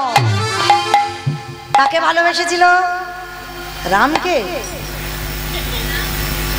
রামকে নয়, কইকেয়ীকে। কইকেয়ীকে ভালোবাসতে গিয়ে বাবা কায়দা করে বউ এমন বর চাইলো, প্রথমবারই ভরত রাজা হবে, আর দ্বিতীয়বারে রামে যাবে 14 বছর বনবাস। আর যখন 14 বছর রাম বনে গেল, দশরথ কেঁদে কেঁদে অন্ধ হয়ে বিছানা সজ্জা হলো। বাবা দশরথ বিছানা সজ্জা হয়ে মরার আগে একটা কথা বলে গিয়েছিল, বউয়ের ওপরে রেগে গিয়ে একটা কথা বলে গেল, সবাইকে শিক্ষা দিয়ে গেল দশরথ। কি শিক্ষা বলবো একটু বলি, কেউ যেন আমার উপর রেগে যেও না, আমি কিন্তু বলছি না, দশরথ বলেছিল। বলছে শোনো, কেউ যেন তোমরা আমার মতো বউকে ভালোবেসো না। ভালোবেসো, কিন্তু বউ যেন মাথায় চড়ে না বসে। আর যাদের যাদের বউ মাথায় চড়ে বসবে, মনে রেখো ওগো তাদের দশা আমার মতো পাবে। আমি করে গেলাম, তাদের দশা আমার মতো হবে। আসলে মামা আমি কোথায় ছিলাম লীলাতে? শুনছো বলো এবার। বাহ, শুনছে সেই যমুনার জল, যমুনার ঘাটে ছেলেটা মরতে গেল। মাইরা তাহলে আবার চলে আসেন সেখানে, মরা হলো না। বাবার কাছে উঠে এসে বলছে, বাবা আমি যা পেয়েছিলাম এই যমুনা কেড়ে নিয়েছে। হ্যাঁ রে খোকা, তাহলে কি করে সেবা দেব বাবা তুমি ভেবো না। ওই যে দূরে দেখা যাচ্ছে একটা মুদির দোকান, ওই দোকানে গিয়ে আমি কিছু জিনিস চুরি করে আনি। চুরি? চুরি মানে তো পাপ। কে বলেছে চুরি পাপ? সব চুরিতে পাপ নয়। এই জীবনে যদি কেউ নিজের জন্য চুরি করে তাতে পাপ হয়। আর একটা কথা মনে রেখো, যদি কেউ অতিথির জন্য চুরি করে, ভগবানের জন্য চুরি করে, সে চুরিতে জীবনে পাপ হয় না। এইবার আজকের বাবা ছেলে দুজনে যাচ্ছে মুদি দোকান চুরি করতে। অস্ত্র নিয়ে দোকানের পিছনে গোল করে গর্ত করেছে, আর গর্ত করে বাবা ভোরের বেলা দোকানের মধ্যে প্রবেশ করেছে বটু। চাল ডাল আলু সবজি যা যা দরকার পুটলিতে করে বেঁধে নিয়েছে। বেঁধে নিয়ে বেরিয়ে এসেছে। বাবা তুমি তো কত চিন্তা করছিলে, দেখলে তো আমি কিরম দোকান থেকে চুরি করে চাল ডাল ব্যবস্থা করে দিলাম। ভগবান মনে মনে ভাবছে এই বেটা তো ঠিক জোগাড় করলো, কিন্তু এত তাড়াতাড়ি আমি খাবো না, এখনো বাকি আছে, সময় আছে। সন্দীপনী মনে বলছে হ্যাঁ রে খোকা, অতিথি সেবা দিবার পর একটু মুখশুদ্ধি দিতে হয়। মায়েরা আপনারা জানেন নিশ্চয়ই, যারা জানেন না তাদের কাছে নিবেদন, যদি একজনকে সেবা দেন সেবার পরে যেন মুখশুদ্ধিটা দিতে ভুলে যাবেন না। মুখশুদ্ধি মানে আগে যেমন সবাই পান খেত, এখন সবাই পান নয়, জোয়ান পান মশলা এলাচ লবঙ্গ মৌরি এগুলো দিতে হয়, এগুলো হলো মুখশুদ্ধি। আর এই মুখশুদ্ধি দেওয়া যদি না হয় সেবার ফল পাবে না। তা বাবা বলছে হ্যাঁ রে খোকা, যা একবার গিয়ে দোকানে একটা হরিতু কিনে আয়। ভগবান মনে মনে করছে বটু দেখবো এবার কি করে তুমি পরীক্ষায় উত্তীর্ণ হও। প্রথম পরীক্ষা করেছি তোর রূপ ধরে গোটা গ্রামের লোকের কাছে মার খাইয়েছি। কি মা মনে পড়ছে? শুনেছ নিশ্চয়ই। প্রথম পরীক্ষা। দ্বিতীয়বার কাছিম হয়ে চাল ডালগুলো খেয়েছে, এইবার তৃতীয়বার। আর এই পরীক্ষায় যদি তুই উত্তীর্ণ হোস তবেই জানবো তুই চিরকালের জয়ী। ছোট্ট ছেলে বাবা বলছে যা বাবা একটা হরিতু কিনে আয়। ঠিক আছে বাবা আমি যাচ্ছি, তুমি একটু দাঁড়াও। চাল ডালটা বাবার হাতে দিয়ে আবার দোকানে প্রবেশ করেছে। আর যেই না দোকানে প্রবেশ করলো দেখলো পানের থালাতে একটা হরিতুকি পড়ে আছে। আর ওদিকে ভগবান দোকানদার ঘরে ঘুমাচ্ছে, দোকানদারকে স্বপ্ন দিচ্ছে। দোকানদার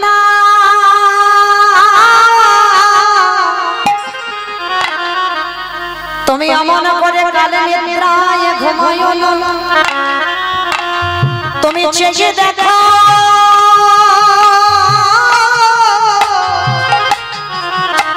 তোমার মুদি দোকানে কেমন চুরি হয়ে যায়। ও গো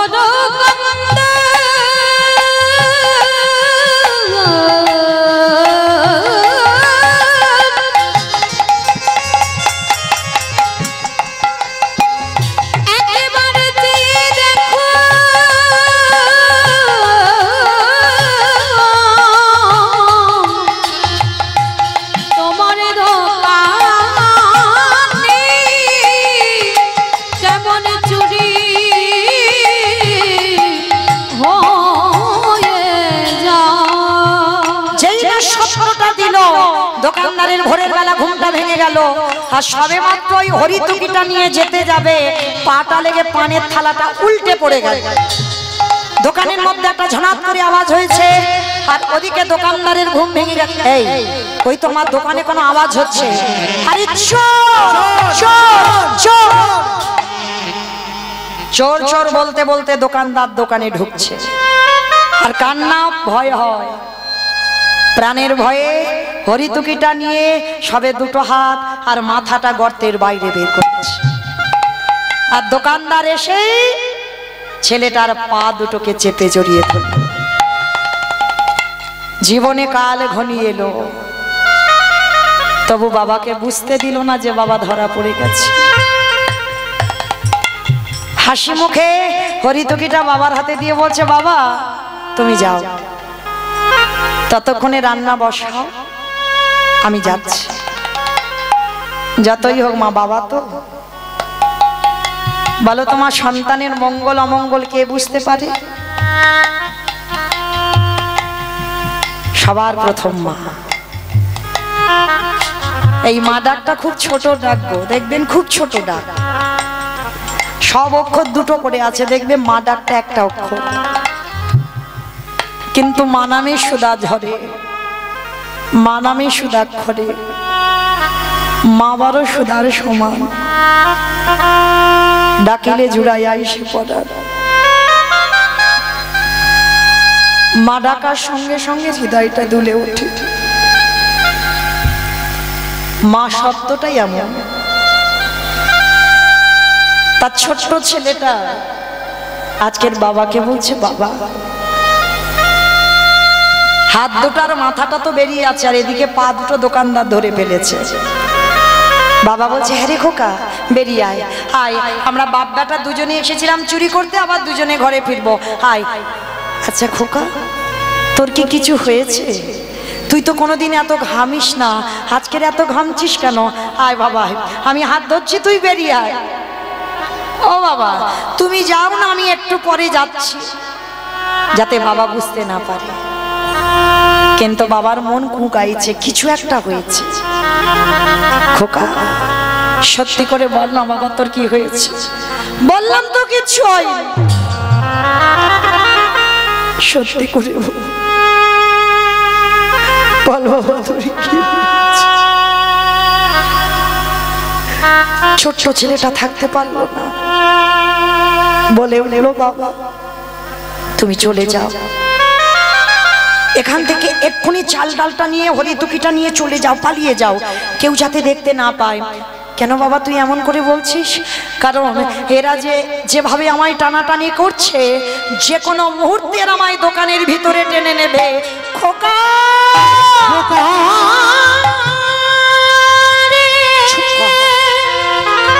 চুপ কর বাবা, চুপ কর।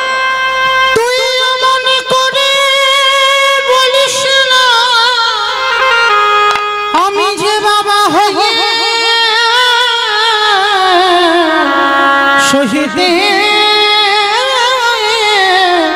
পারব না। চুপ কর। ওরে আমি তোকে বারবার বলেছিলাম চুরি করতে গিয়ে ধরা পড়বি, তুই সেটাই হলো।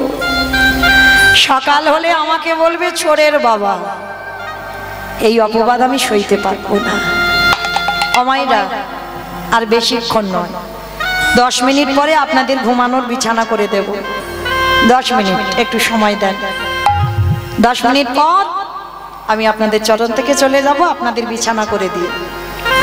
তো চলেন আজকে এই 10টা মিনিট একটু ধৈর্য ধরেন, কারণ লীলার শেষটা না শুনলে সেটা আপনাদের অপরাধ হয়ে যাবে, আর লীলারও ব্যাঘাত হবে। 10 মিনিট একটু বসে। তো ছোট্ট ছেলেটা বাবাকে বলছে বাবা তুমি চলে যাও খোকা, সকাল হলে আমাকে বলবে চোরের বাবা, আমার মৃত্যু হয়ে গেলে। বাবা শোনো, কাল সকালে যাতে কেউ জানতে না পারে আমি তোমার ছেলে, তুমি আমার বাবা। একটা কাজ করবে? বল বাবা কি করতে হবে? যা করতে বলবি আমি তাই করব। শোনো বাবা, ওই যে অস্ত্রটা পড়ে আছে ওইটা তুলে একটা কাজ করো, কাল সকালে যাতে কেউ জানতে না পারে, কেউ যাতে বুঝতে না পারে, ওই অস্ত্রটা দিয়ে তুমি আমার মস্তকটা ছেদন করে নিয়ে পালিয়ে যাও। কি বললি? আমি বাবা হয়ে তোর মাথাটা কেটে নিয়ে চলে যাব? ওরে ছোট তো, মুখে যেটা এলো বলে দে। এ জগতে কোনো বাবা মা পারে না নিজের হাতে নিজ পুত্রকে বলি দিতে। 5 বছরের ছেলে বলছে, কে বলেছে পারে না? তুমি এত শাস্ত্র পড়েছ, মহাভারতে কর্ণের চরিত্র পড়নি? মহাভারতে কর্ণ করেনি বাবা? মহাভারতে কর্ণ কি করেছিল? মা পদ্মা ভগবান একাদশীর পরের দিন দ্বাদশীতে গিয়েছিল, বলেছিল পদ্মা আমি তোমার বাড়িতে একটু মাংস খেতে চাই। মাংস, বলুন কি মাংস খাবে? অন্য কোনো মাংস নয়, মৃগ মাংস, পক্ষী মাংস নয়। তোমার একমাত্র মাওলা ধন, তোমার একমাত্র নয়নের মণি, তোমার একমাত্র বুকের ধন, ওর দেহটা টুকরো টুকরো করে আমায় মাংস করে দিতে হবে। না, বলো না, বলো না, আমি মা হয়ে পারবো না। দেখো পাদ্দা, তুমি ত্রিসত্য করেছো যে আমি যে মাংস খেতে চাইবো তুমি আমায় সেই মাংস খাওয়াবে। আজকে তো পিছনে হাঁটলে হবে না, বেশ, কিন্তু যে বলি হবে একবার তার অনুমতিটা তো নেওয়া দরকার। পদ্মামা ছুটে গেল ছেলে বিষকেতুর কাছে। এই বিষকেতুর একটাই খেলা ছিল, মাহরি নামের খেলা। আমাদের ছেলে মেয়েদের কত কিছু জগতে খেলনা, আর কৃষ্ণ ভক্ত মায়ের সন্তান কৃষ্ণ ভক্তই হয়। বিষকেতু প্রতিদিন হরিনামের খেলা খেলে, প্রতিনিয়ত হরিনামের খেলা খেলতে খেলতে দেখে না মা এসেছে। মা ছুটে গিয়ে মার কোমর জড়িয়ে ধরেছে, দেখে না মার চোখে জল। মা তুমি কাঁদছো? মনে রেখো বাবা, সন্তান সেই হয় সুযোগ্য যে মায়ের দুঃখে দুঃখী হয়, বাবার দুঃখে দুঃখী হয়। মায়ের কোমরটা জড়িয়ে ধরে বলছে, মা বলো না তোমার কি হয়েছে? তুমি কি আমার জন্য কষ্ট পাচ্ছ? না বাবা না, তোর জন্য কষ্ট নয়, আমার দুয়ারে বৈষ্ণব এসেছে, একটু মাংস খেতে চেয়েছে, খাইয়ে দাও। অন্য কোনো মাংস নয়, তোর দেহটা হাড়ি কাটে রেখে টুকরো টুকরো করে মাংস করে দিতে হবে। মা, আমার দেহ মাংস করে বৈষ্ণব খেতে চেয়েছি। মাগো, এর থেকে তো সৌভাগ্য আর কিছু হয় না। বাবা, এ তো আমার বড় বাবা। মা, তোমার ছেলে যাবে বৈষ্ণব সেবা। ধন্য মা, ধন্য, আমার পুত্র হওয়া ধন্য, তোমার মা হওয়া ধন্য। না খোকা না, আমি পারবো না, আমি পারবো না নিজ পুত্র বলি দিতে। মা, কেন পারবে না?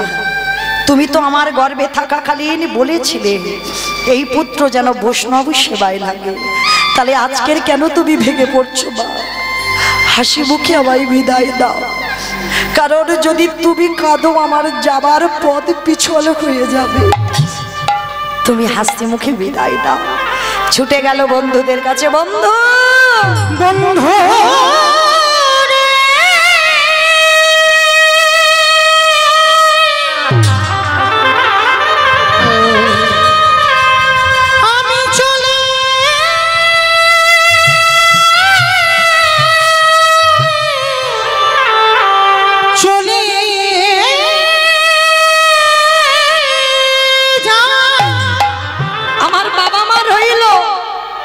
দেখিস আমার বাবা মাকে, শেষের দিনে আমার বাবা মার কেউ রইল না। আমার বাবা মাকে একটু মা বলে ডাকিস, বাবাকে বাবা বলে ডাকিস। চিরজন্মের মতো বন্ধুদের বলছে, আসো বন্ধু বিদায় দে। শেষ বেলার মতো মাকে প্রণাম করে বলল, মা আমাকে বিদায় দাও, এই দেহ বৈষ্ণব সেবায় যাবে। বাবার কাছে গিয়ে বলল, বাবা তুমি বিদায় দাও। ছেলেটাকে হাড়ি কাটে রেখে বাবা মা কোরাদ ধরে একমাত্র সন্তানের মস্তকটাকে ছেদন করল। মা তো ছেলের মাথাটা ঠাকুর ঘরে লুকিয়ে রেখেছিল, দেহটা মাংস করে বৈষ্ণব সেবায় দিল। আর বৈষ্ণব সেবায় বসে বলছে, এ পদ্মা তুমি সব দিলে, কই তোমার ছেলের মাথা দিয়ে তো অম্বল করে দিলে না? অন্তর্যামী তো সব দেখতে পায়। পদ্মামা বলে বলেন, বা ঠাকুর বা, ভেবেছিলাম বৈষ্ণব চলে গেলে ছেলের মাথাটা নিয়ে একটু কাঁদবো, তাও তোমার সহ্য হলো না। ঠিক আছে, মা ছেলের মাথাটা নিয়ে টুকরো টুকরো করে অম্বল তৈরি করে বৈষ্ণব সেবায় দিল। দাদা, আমি তো একা প্রসাদ পাই না, মাঠে থেকে একটা দুধের বালও এনে দাও। আবার না না, ভয় নেই, আর আমি কিছু করব না, যাও। মা পদ্মা ছুটে গেল মাঠে, গিয়ে দেখছে যেমন বিশ্বকেতু হরিনামের খেলা খেলছিল তেমন ছেলে হরিনামের খেলা খেলছে। মা, তুমি কাঁদছো? না খোকা, আমি এক্ষুনি বাড়ি যাব। ছুটে গেল, আর গিয়ে দেখলো বাবা যে বৈষ্ণব প্রসাদ পাচ্ছিল, প্রসাদের থালা পড়ে রইল, কিন্তু সে বৈষ্ণব আর রইল না। দৈববাণী হলো, পদ্মা তোমার নাম ধন্য, তোমার মা হওয়া ধন্য। এত বড় আত্মত্যাগ, নিজ পুত্র দিয়ে বৈষ্ণব সেবা আমি কোনোদিন কোনো মাকে দেখিনি। তোমার মতো মা জগতে দুর্লভ। এই এতটা কথা আমি বললাম না, আজকের লীলায় বটু বলছে তার বাবাকে, বাবা হতেও তো পারে যে চারজন তোমার বাড়িতে বসে আছে সেই হলো তোমার হয়তো আরাধ্য দেবতা, হতেও তো পারে। ধরো অস্ত্র, কাটো মাথা। পাগল হয়ে গেল বাবা, কখনো হাসে কখনো কাঁদে, একবার ভাবে অতিথি সেবা, একবার ভাবে আমার পুত্র। এই দুটো চিন্তা করতে করতে পাগল। অস্ত্রটা তুলে নিয়ে একমাত্র সন্তানের মস্তকটাকে ছেদন করে ছেলের মাথাটা বাইরে পড়ে গেল। দোকানদার দেহটা পা ধরে টেনে নিল ঘরে। বাবা মনে মনে ভাবলো, এ মাথা নিয়ে আর কি করব? পুটলিটা বেঁধে নিয়ে যমুনার জলে ফেলে দিল ছেলের মাথা। আর ওই দোকানদার পা ধরে টেনে দেখছে, বাবা এর গলায় পইতে আছে ব্রাহ্মণের ছেলে, চল। হ্যাঁ রে, আমরা ব্রহ্ম হত্যা করেছি, যদি কেউ জেনে যায় তাহলে আমাদের গ্রাম ছাড়া করে দেবে, চল। সময় থাকতে থাকতে আমরা দেহটা যমুনার জলে ফেলে দিই। বাবা মাথাটা দিল যমুনার জলে, দোকানদার দেহ দিল যমুনার জলে। বস্তা খুলে গিয়ে দেহটা বেরিয়ে গেছে স্রোতে, হাত দুটো ভাসতে ভাসতে একই জায়গায় এসেছে। ওদিকে সেবার ব্যবস্থা করলেন সন্দীপনী মণি।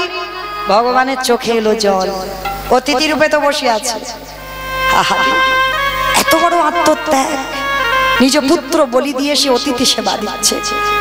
সোনামণি বল, সকাল হতে আর একটু দেরি আছে, ভোর হব চলো স্নানটা করে আসি।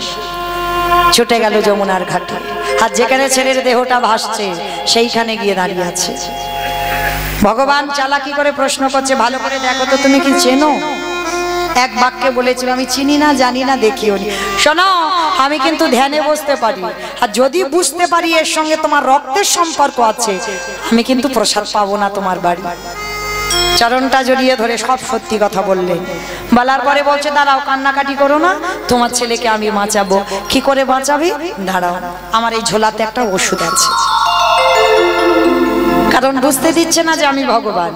এইবার তীরে তুলেছে মাথাটা, দেহটা নয়ন ইঙ্গিত করে ব্রহ্মাকে ডাকছে, ব্রহ্মা দেখো তো জোড়া লাগাতে পারো কিনা দেহটা, প্রাণ আমি পরে দেব। ভোলানাথ এসে হরিবল, ব্রহ্মা এসে চেষ্টা করছে, পাচ্ছে না। ভোলানাথ তুমি দেখো তো।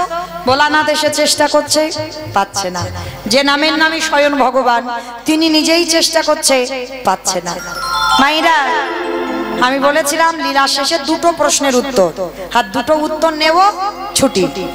তাহলে বলো দেখি, ব্রহ্মা বিষ্ণু মহেশ্বর কেউ পাচ্ছে না কাটা দেহ জোড়া লাগাতে, আর কে বাকি আছে? নারদ। তাহলে কীর্তন শুনেছে বাবা, নারদ বাকি আছে। এইবার ভগবান নারদকে ডেকে বলছে, নারদ দেখো তো দেখি তুমি জোড়া লাগাতে পারো কিনা। ঠাকুর তোমার কি মাথা খারাপ? সৃষ্টিকর্তা, রক্ষাকর্তা, পালনকর্তা তোমরা পাচ্ছ না, আর এই হতভাগা নারদ পারবে? বলে, আরে বাবা দেখো না, হলেও তো হতে পারে। আর নারদের অভ্যাসটা কি? হটে মোডারি মাধো ঘইটর ভাভারে গোপাল গোবিন্দ মুকুন্দ সৌরে উলুধ্বনি হরে মুরারি মধু কৈতব ভারি গোপাল গোবিন্দ মুকুন্দ সৌরে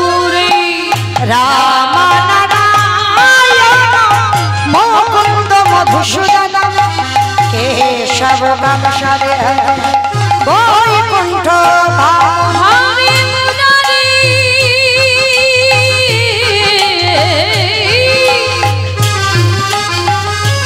হরে মুরারি মুরারি মুরারি।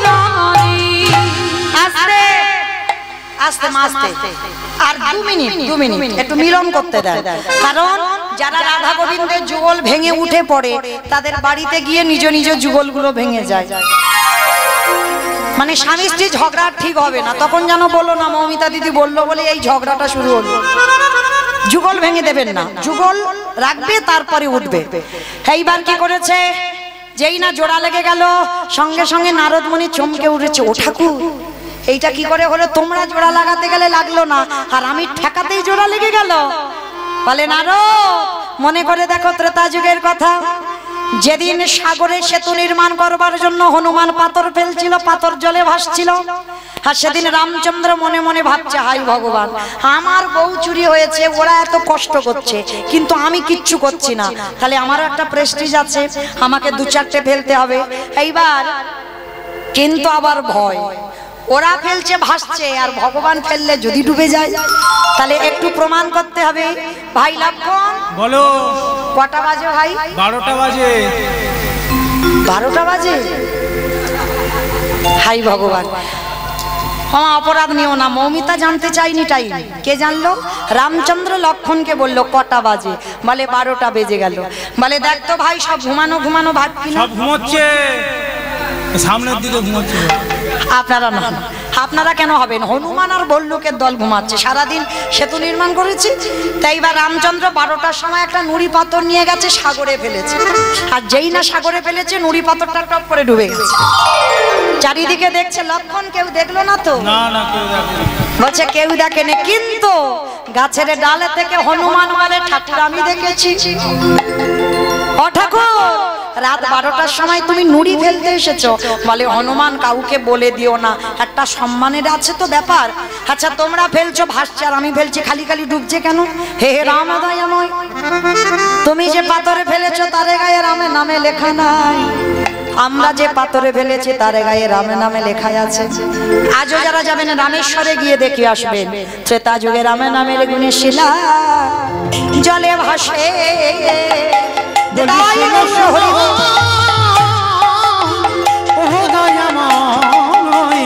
নামে নামের গুণে শিলা জলে ভাসে।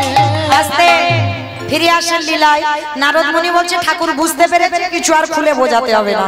ত্রেতা যুগে রাম নামের গুণে শিলা জলে ভেসেছিল, আর আজকের আমার নামের গুণে কাটা দেহ জোড়া লেগেছে। ঠাকুর একটু দাঁড়াও, যাবো আর আসবো। বলে দাঁড়াও নারদ দাঁড়াও, কোথায় যাচ্ছ? বলে ঠাকুর একজন আমার জন্য অনেক দিন ধরে বসে আছে। ওমা, আর একটা উত্তর দিলেই ছুটি। বলো তো দেখি কে বসে আছে নারদের জন্য? বাহ, সেই বুড়ি মা, তবে সাধারণ মা নয়, তিনি হলেন জগৎ জননী মা দুর্গা, যে প্রথম নারদকে প্রশ্ন করেছিল। নারদ দিতে পারেনি, বাবা ব্রহ্মা দিতে পারেনি, শিব ঠাকুর দিতে পারেনি, নারায়ণ দিতে পারেনি, উত্তরটা সবে বেরোলো। সেই মর্তের মার কাছে গেছে, তিনি দেবী দুর্গা যোগমায়া। ও মা, তোমার উত্তর সবে পেলাম। বলে বাবা কি পেয়েছো? শোনো মা, নাম শোনার মতো যদি শোনা যায়, বলার মতো যদি বলা যায়, নামের গুণে শিলা জলে ভাসি, নামের গুণে বোবা কথা বলি, নামের গুণে খোঁড়া হেঁটে চলি, নামের গুণে কাটা দেহ জোড়া লেগে যায়। এই হরিনাম যেমন তেমন নয়, যদি তাকে ঠিক ঠিক ডাকার মতো ডাকা যায়। কোনো মানুষ প্যারালাইসিসে যদি ধরে যায়, সে মানুষ আবার হাঁটবে। কোনো মানুষ হঠাৎ বোবা হয়ে গেছে, কথা বলতে পারছে না, কথা জড়তা, সে মানুষ আবার ডাকার মতো ডাকলে সে মানুষ আবার কথা বলবে। পঙ্গু আজকের গিরি লঙ্ঘন করতে পারে। আজও রামেশ্বরে গিয়ে দেখবেন রাম নামের গুণে পাথর জলে আজও ভাসছে, তার প্রমাণ এই হরি নামের দাহিকা শক্তি। তবে একটা কথা, নাম শুনলে হবে না, নাম গাইলে হবে না। কিরকম গাইবে? তরকারি বানাতে পারো? তরকারি বানাতে পারো? সবাইকে করতে হয়। মানে তরকারি বানাতে গেলে তেল দেবেন, হলুদ দেবেন, লঙ্কা দেবেন, জিরে দেবেন, ফোড়ন দেবেন, তেজপাতা দেবেন, জল দেবেন, কাঠ দেবেন, উনান দেবেন, গ্যাস দেবেন, সব দেবেন। কোনটা না দিলে তরকারি খাওয়া যাবে না? কাঁচা লঙ্কা, লবণ। এই লবণটা দিতে হবে, তবে তরকারির স্বাদ হবে। তাহলে বাবা হঠাৎ লবণের খবরটা কেন এলো? এটাই তত্ত্ব। তত্ত্বটা কি? কীর্তন শুনলে হবে না, গাইলে হবে না। চোখের জল যদি কারোর কোনোদিন বদনে যায়, দেখবেন লবণ, নোনা ভাব। তরকারিতে লবণ না দিলে যেমন তরকারির স্বাদ হয় না, ভগবানের কীর্তন গাইলে বা কীর্তন শুনলে, ভগবানের ভজন করলে শুধু হবে না।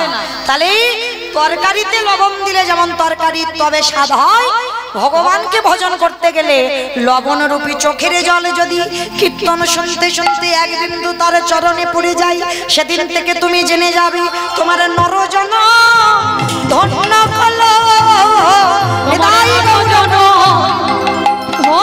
হলো। কৃষ্ণ বলে কাঁদিতে পারিবে। তোমার নরজন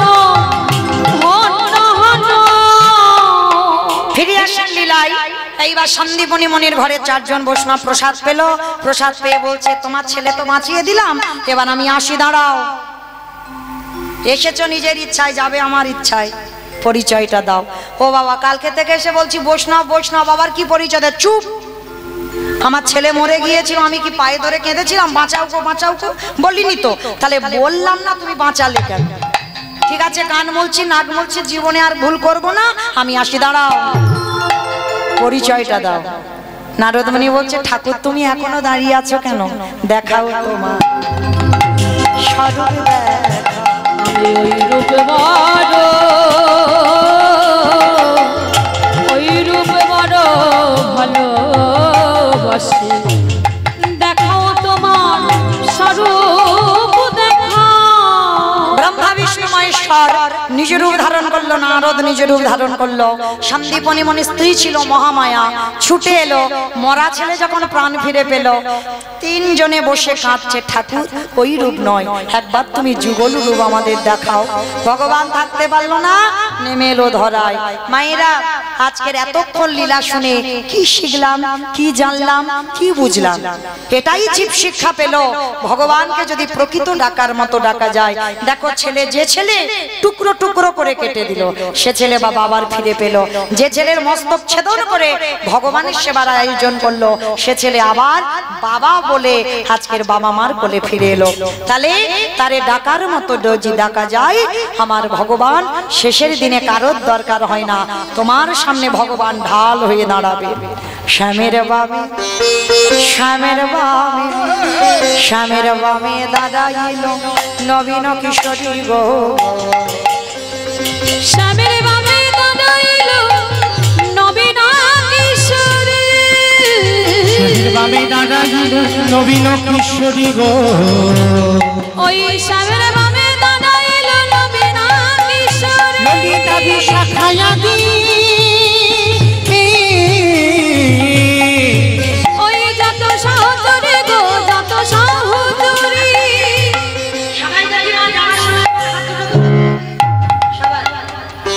হাত তোলো দেখি, তোলো, সবাই উঠছে না কেন? হাত তোলো দেখি সবাই।